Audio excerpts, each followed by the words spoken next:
Occupational therapists, helping hands of healthcare.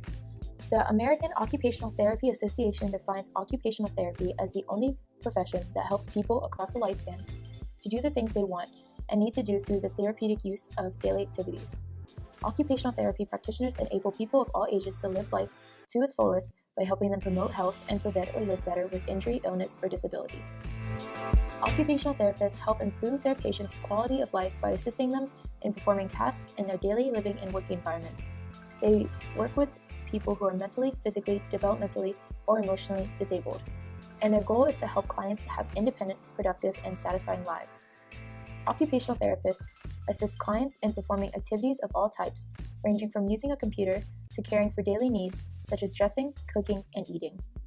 OTs instruct those with permanent disabilities such as spinal cord injuries, cerebral palsy, or muscular dystrophy, and can treat individuals whose ability to function in a work environment that has been impaired. A therapist may work with children individually, lead small groups in the classroom, consult with a teacher, or serve on a curriculum or other administrative committees. Therapists also help the elderly lead more productive, active, and independent lives.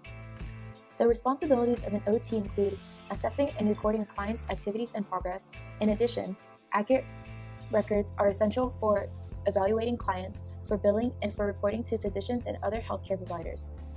Occupational therapists should be creative people as well. They often need to find solutions that are out of the box in order to care for and assist unique patient needs. The responsibilities of an OT can vary by which type of patient they are seeing, but in general, OTs have the responsibility of assisting patients in their everyday life. Most occupational therapists work in hospitals or OT practices, while others work in schools, physicians' offices, home health services, and nursing homes. Some specific responsibilities of this job are having patience, working with others, and not being afraid of time-consuming tasks, since it is a patient-based occupation. For example, occupational therapists who work in schools may need to stay after school for meetings or other activities. Additionally, more than 30% of all occupational therapists work part-time. An average work week for an OT is 40 hours. In order to become an occupational therapist, at least a master's degree is required to practice. However, UF's program is currently undergoing a transition from master's-only certification to doctorate certification after the 2018 spring MOT acceptance. To be licensed, one must take and pass the National Board for Certification in Occupational Therapy exam. This profession also has many additional certified specialization options, from neonatal to geriatric, in a variety of different settings. The current master's program is typically a 1 to 2 year program, while the doctoral program is a 10-semester course, ranging 3 to 4 years. The type of education includes a professional study and understanding of clinical practice in OT, including patients, good doctor-patient relationships, communication and writing skills, as well as being able to demonstrate professional behaviors and knowledge of the profession. As for training, the current MOT program requires fieldwork of at least 2 full-time, 12-week practices in the clinical setting, totaling 24 weeks. Employers typically look for 1 to 2 years of experience. Specialty internships, as well as an internship midterm evaluation, are required as part of the MOT program as well. While hospitals are the largest employers of occupational therapists, as an OT, there are many different options in which you can work, such as in an office, in elementary and secondary schools, in nursing care facilities, or in home health care services.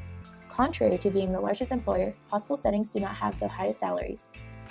Nursing care facilities pay the most, with a median annual wage of $90,000, followed by home health care services, offices, hospitals, and lastly, schools. Across all areas of OT, the median annual wage is $81,910. The top 10% of OTs are making $119,000 a year, while the bottom 10% are making $54,000 a year.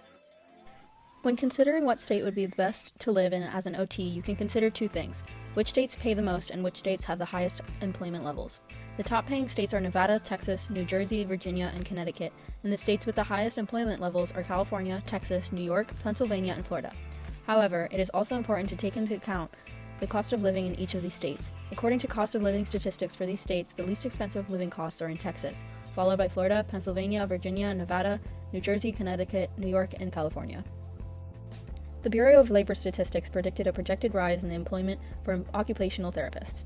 By 2022, there is a projected increase of 29%. OTs have the highest turnover rate in allied health personnel at 34.8%. An OTA at St. Catherine University describes the good, bad, and ugly of occupational therapy. There are many excellent things about pursuing a job as an OT, such as having an immense satisfaction almost every day. She says this is because she is able to know that she is helping people live their best lives. In addition, she says in her experience there is an abundance of jobs, it has a steady paycheck, it is a growing field, and she values the fact that she is able to make a significant difference in her patients' lives. As with any profession, there are also some bad sides, such as accepting the fact that sometimes you are unable to help patients no matter how successful you are. Some circumstances are untreatable. Teaching toilet functions, dealing with bodily fluids, and serving in outpatient wound care are some of the less appealing aspects, she describes, but are to be expected in any health profession. Another OT named Sarah Lyon describes her experience as being an OT and why she loves her job, particularly considering all the factors she was unaware of when deciding to become an OT.